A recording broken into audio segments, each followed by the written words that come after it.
రాష్ట్ర సంక్షిప్త పదాన్ని ప్రస్తుత టీఎస్ నుంచి టీజీగా మారుస్తూ తెలంగాణ ప్రభుత్వం ఆదివారం నిర్ణయం తీసుకుంది. ముఖ్యమంత్రి రేవంత్ రెడ్డి అధ్యక్షతన జరిగిన రాష్ట్ర మంత్రివర్గ సమావేశంలో ఈ నిర్ణయం తీసుకున్నారు. కేబినెట్ నిర్ణయం తరువాత కేంద్ర ప్రభుత్వ గెజిట్లో టీఎస్ స్థానంలో టీజీ వస్తుంది. 2014లో తెలంగాణ ఏర్పడిన తర్వాత అప్పటి టీఆర్ఎస్ ప్రభుత్వం టీఎస్ని రాష్ట్ర సంక్షిప్త రూపంగా ఎంపిక చేసింది. క్యాబినెట్ తీసుకున్న నిర్ణయాలను మీడియా ప్రతినిధులకు వివరించిన మంత్రి డి. శ్రీధర్ బాబు, గత ప్రభుత్వం ఎటువంటి నియమాలు మరియు ప్రాసలను పాటించలేదని, వారి ఇష్టానుసారం టీఎస్తో వెళ్లాలని నిర్ణయించుకుంది. ఈ నిర్ణయాన్ని అనుసరించి వాహన రిజిస్ట్రేషన్ నంబర్లకు ఇప్పుడు టీజీ ఉపసర్గగా ఉంటుంది.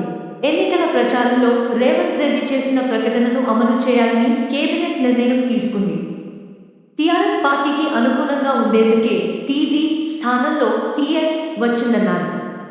దేశంలోని మరే రాష్ట్రంలోనూ వాహనాల రిజిస్ట్రేషన్ నంబర్లో ఆల్ఫాబెట్ కాంపోనెంట్లో స్టేట్ లేదని ఆయన ఎత్తి చూపారు.